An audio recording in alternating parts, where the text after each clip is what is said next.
To prevent the carbon dioxide rebreathe also, you need an EPAP. Okay, this is about EPAP. So IPAP basically gives a pressure support, increase the tidal volume, and once the tidal volume is increased, respiratory rate will increase, and it will wash out the carbon dioxide. So if you want to wash out carbon dioxide, you increase the IPAP, or the difference between EPAP and IPAP. If you want to improve the oxygenation, like in a COVID patient, you increase the EPAP. Okay. So now coming to the TI minimum again. What is this TI minimum? So yesterday onwards, we are having that confusion. So here again, the all the breaths are machine triggered. Okay, here the machine triggered and TI minimum cycled. So what it means is, here you can see the patient can stop the breathing before. So even if the patient is stopping, the machine will continue for a minimum time the inspiration, then only the inspiration will be dropping. So basically TI minimum is to set a minimum inspiratory time. Okay, so patient cannot breathe in a lesser inspiratory time than the TI minimum you are setting. In a COPD patient, you have to keep the TI minimum to the lower level possible, but at the same time, you have to see the patient's TI value also. Now, what is TI maximum? TI maximum is basically here the maximum time the patient can breathe. Here again, suppose the patient is having a leak and continue to continue to inhale. So it is not stopping only because of the air leak. So in that continuous flow, this is the only maximum flow possible. Beyond that, the patient cannot continue the inspiration. Okay. In minimum, you are setting the minimum time for inspiration. In maximum, again, that is a maximum time of inspiration. Patient cannot take the inspiration beyond that. Even if the flow, because of the leak, the flow continues, the machine will cut off the inspiration at that point. So here again, you can see this is the TI minimum. So when the patient is exhaling, so here you can see if I put the TI minimum here, this has to be somewhere here. So here again you can see the TI minimum. If I put, the patient cannot stop the breathing here. It will continue up to this point. Okay. So patient cannot stop. The minimum time the patient will have to take. The same way in the TI maximum, even if the patient continue for a long time like this, patient cannot take that. I will again simplify that. Suppose the patient is breathing a spontaneous breath like this, and if I set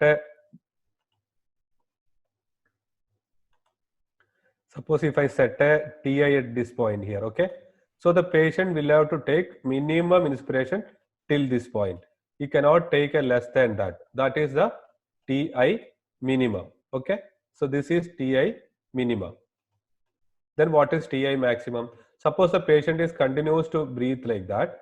So this is the TI maximum, means if at that point what I am setting here, the maximum, the time I am setting there, that at that point the respiration will switch over to the expiratory phase. Okay, so this is TI maximum, this is TI minimum. Okay, so to keep an I ratio more I time, you have to keep a TI minimum to minimum, and again TI maximum also to the minimum. Okay, I think that part is very clear.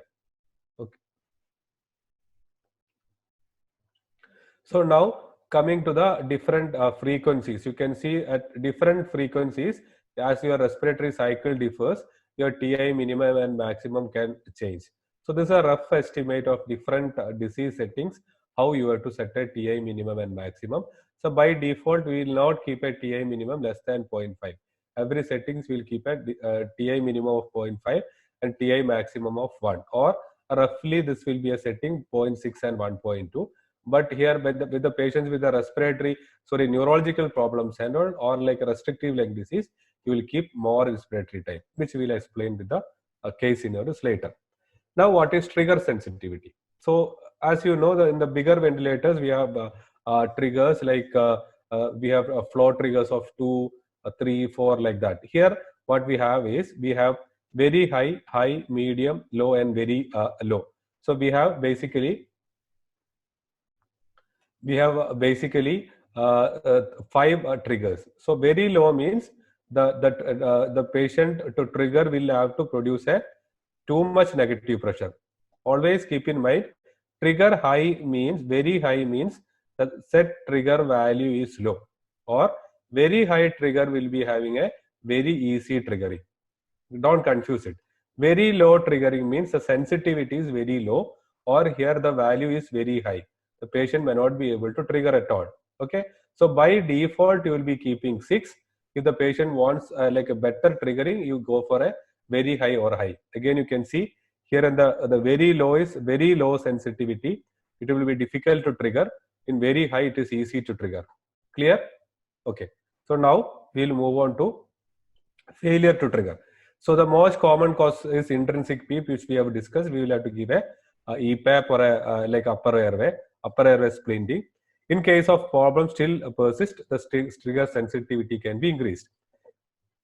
Increasing trigger sensitivity means you have to go with a very high value. Okay, don't feel that if you put a trigger very high or high, the values are high. No, the values are low in a high trigger.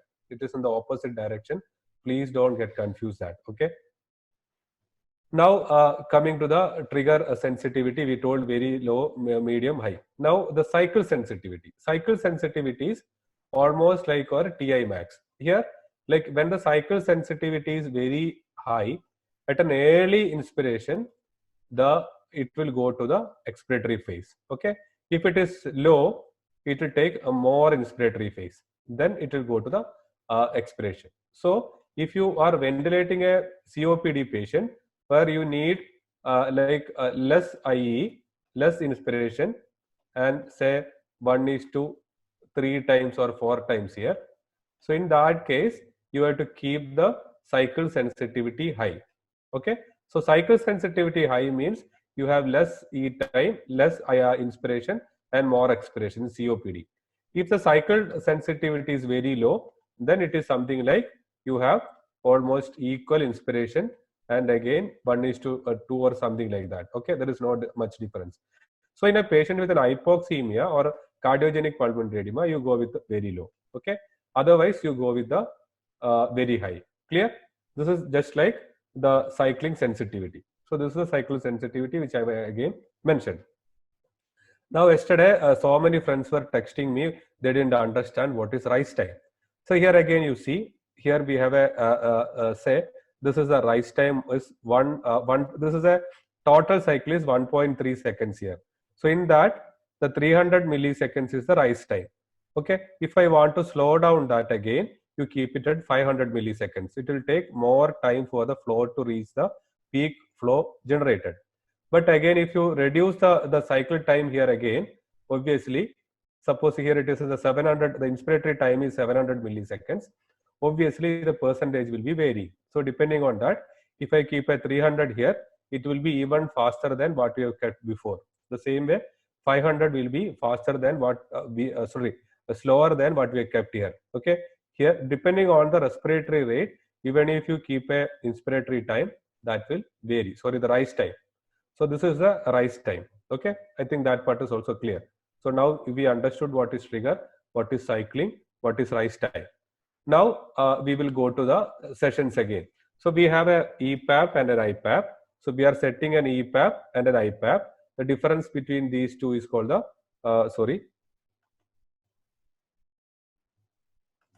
So the difference between these 2 points are called the pressure support. Okay. So if you are increasing the EPAP here, you should correspondingly increase the IPAP. Otherwise, your pressure difference will not be maintained. Okay. So now we have a normal breath like that. Okay. So here, this is the rise time. This is the rise time to reach the maximum point. Then we have the cycle criteria here. At what point the cycling is stopping. So that is the other one. Then we have TI max. This cycling and this is almost same. Okay. The TI max, this will be cycling. It will go to the expiration. I'll come with that explanation again. So we have TI minimum, TI maximum.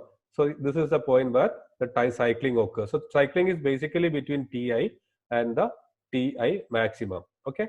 And again, this is about the tension. I was mentioning about that. If you adjust the hand strap to prevent the tension, obviously you have to balance between air leak and the skin breakdown. If you keep at too much the strap pressure, there may be skin peeling and again pressure source. So at the same time, you have to have a adequate pressure so that the leak can be prevented. And two humidifiers can be used. One is a heated humidifier, especially when the patient is having too much dryness, or nowadays we go with heat and moisture exchanger. In a COVID patient, you can keep a viral filter also in between. And again, this is the HME filter. It is heat and moisture exchanger. It is a passive filter where it will keep the humidification or moisture inside the airway. Okay, so this is the heat and moisture exchanger. Now coming to the different settings, we have different settings like obesity, hypoventilation syndrome, restrictive lung disease, lung mechanics.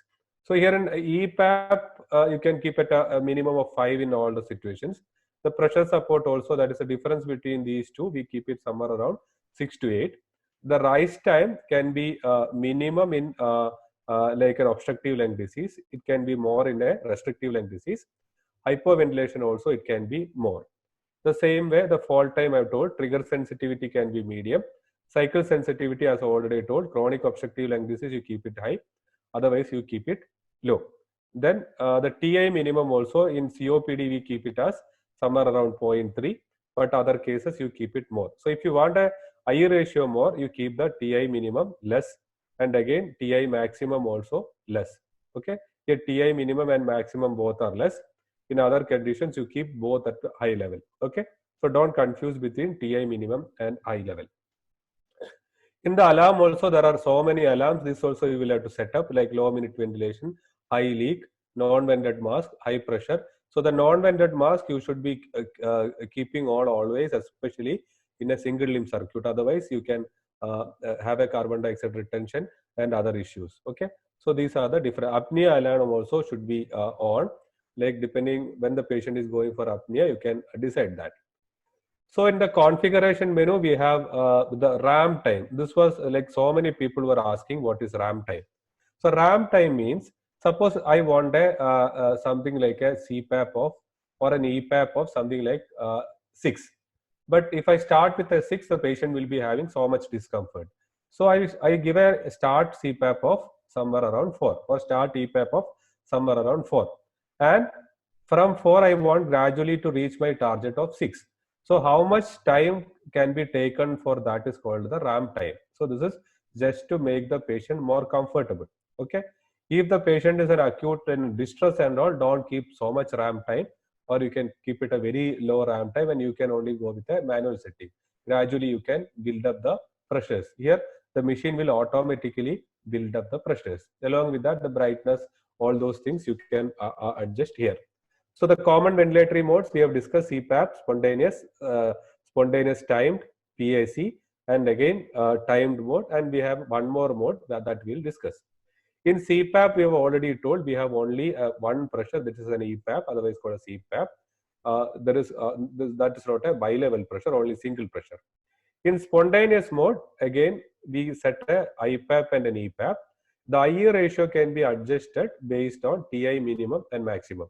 So you can set a TI minimum and TI maximum. So between TI minimum and maximum, the patient will trigger.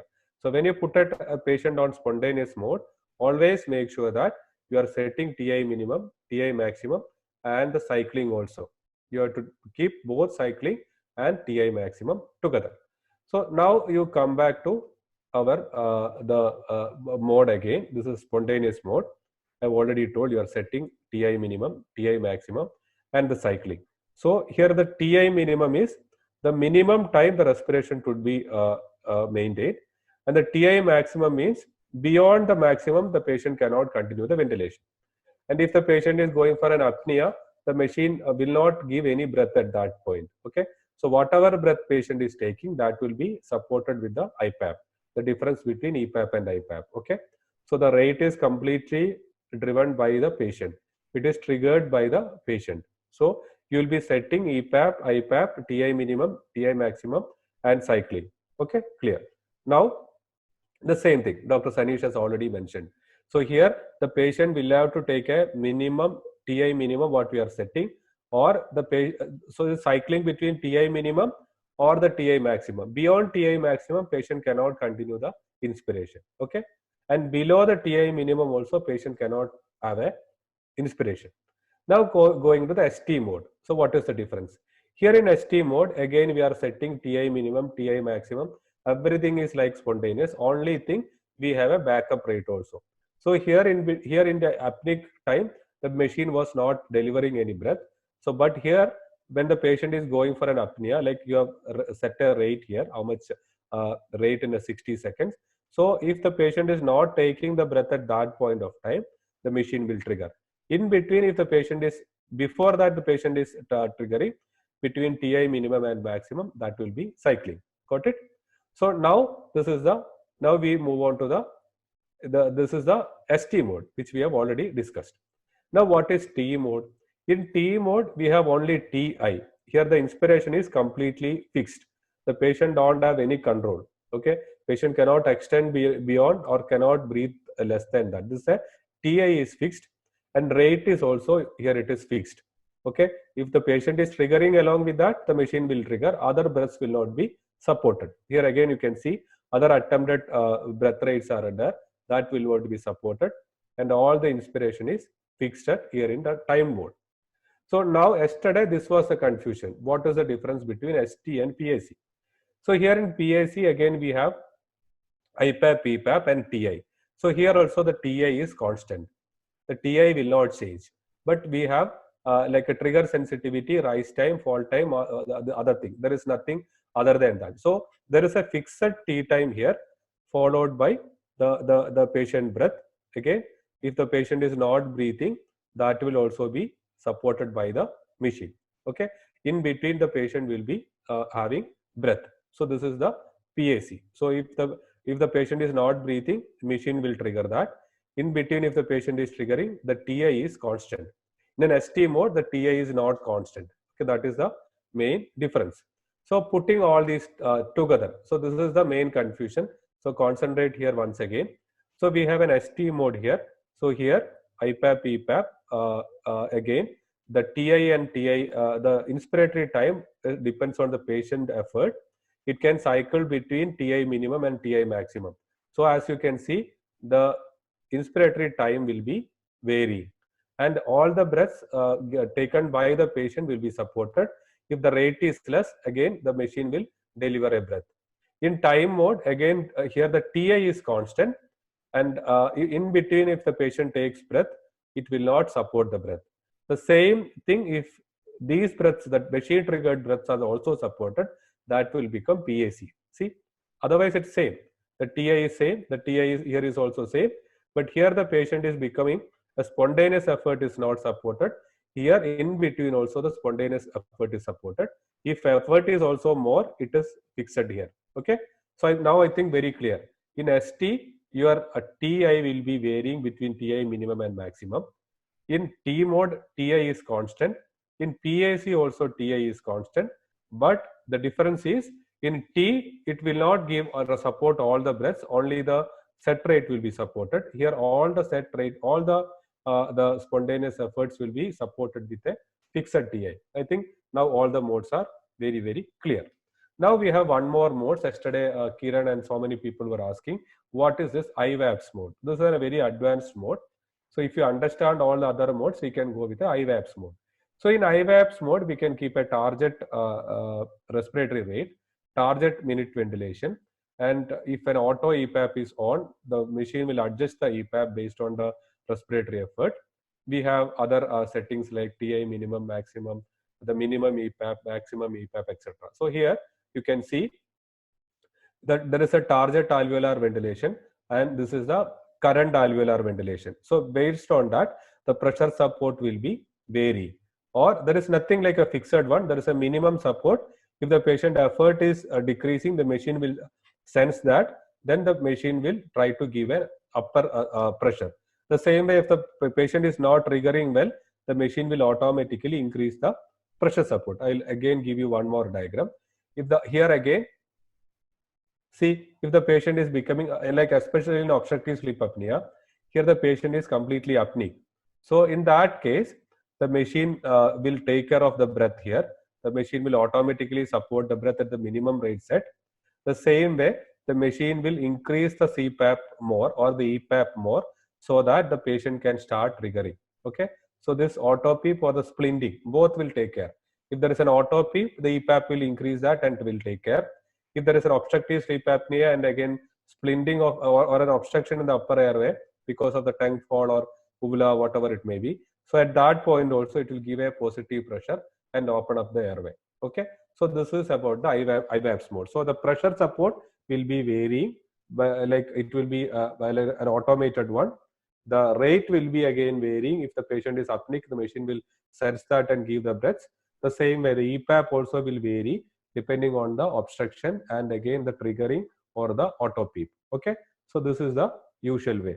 So here basically we are setting an EPAP, the lower airway recruitment and the intrinsic PEEP. Usually the clinician will have to address, but in this mode the machine will address, and again the auto EPAP will addresses the upper airway obstruction also. So upper airway obstruction, lower airway recruitment, intrinsic PEEP, all these things will be addressed by the IVAPs in an automatic manner. Okay. So you don't have to set, you have to just set the minimum things. The rest of the thing will be triggered or sensed by the machine and machine will set up. Now we go to the monitoring part. I've already told there is an emblem like this. If you press that, you will get a monitoring thing. In the monitoring, you will have to look at minute ventilation, leak, tidal volume, respiratory rate, inspiratory time, IE ratio, and FiO2. Sometimes it may not be showing, or the heart rate SpO2 also will not be showing. But you have to see what is the leak, what is the respiratory rate, and what is the tidal volume. Then in the like third page, you can see the pressure flow. In pressure flow, you have to see whether all the atoms are triggered or not, or whether the inspiration is too much prolonged or not. I will give you the scenario, so please listen properly. You have to look at the monitor and you will have to find out what is happening to the patient. So here in the pressure flow diagram, here you can see the inspiration,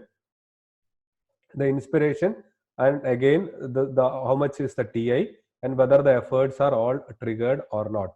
Here also you can see the respiratory rate, leak, tidal volume, etc. Now we have other the monitoring page where you can see what is the minute ventilation, whether it is constant or it is varying, whether the patient is going for a dip in minute ventilation, whether the respiratory rate is constant or in between it is dipping. So this we can see from that. The seventh screen is very, very important, which is looking at the synchronization. So this the monitoring button, if you keep pressing 1, 2, 3, 4, it will be keep on changing. So once you reach the synchronization page, you can see the patient's the patient's effort here, and the T minimum what you have set here. This is the T minimum you have set here, and this is the TI maximum. Suppose if the patient is not taking only a minimum effort, not reaching the TI minimum, so that is indicated by the red button. So here the machine will give an additional time and will reach the TI minimum. So here that will be indicated by a red button. Suppose the patient continues to have an inspiration for a longer time, it will be cut off at a TI maximum, and that will be indicated by a yellow arrow. Okay. So if there is an yellow arrow here, that means it is cut off at TI maximum. Here it is it is not reached the TI minimum. Okay. So you have to see whether all these breaths are synchronized or not. Okay. So you should be carefully looking at these synchronization chart. So this is again, I've already told you what is TI minimum. Once again, this I maybe fourth or fifth time. I know that I'm repeating, but again, after hearing this class, you should have a clear-cut idea about what is TI minimum. Here again, this is the TI minimum. If the patient is not breathing up to the point you want, okay, this is the point you want, but the patient is breathing only up to this thing. So you give an additional pressure here. So additional pressure to reach that. That is TI minimum. In TI maximum, the patient will be continue to breathe more. Okay, the patient is continue to breathe more. You cut at TI maximum. So suppose the patient is stopping in between, the patient don't have to complete up to TI maximum. Okay, this thing you have to always keep in mind. TI maximum is not the one which the patient has to take always. So if the patient is cutting in between minimum and maximum, at any point patient can have a stop the inspiration and go to the expiratory phase depending on the patient effort. But the patient cannot go beyond TI maximum or cannot take less than TI minimum, or here it cannot take less than minimum or cannot go beyond TI maximum. I think I'm very clear about that. I've explained TI minimum and maximum multiple times, and I think you all might have understood what I've explained. So by today's class, you should definitely understand what are the different modes, what is TI minimum, TI maximum, the cycle, trigger, and again how to look at different synchronization, pressure volume curves, etc. This is again I ratio to adjust. If you want to keep an I ratio of 1:1, you keep a minimum of 1 and maximum of 2.5. Okay. Here again in obstructive disease, you can keep a TI maximum very minimal, so that you will give a more time for expiration, which I have already explained. So this one just a repetition I have told. A single limb circuit always should have a leak here, a leak port. If you are connecting your tracheostomy, also make sure that the leak port is connected. In a dual limb circuit, you have to keep always a leak without a mask without leak. The same way, if you are treating a COVID patient, you use a mask without leak, but keep a viral filter here and a leak port at this point. Clear? Okay.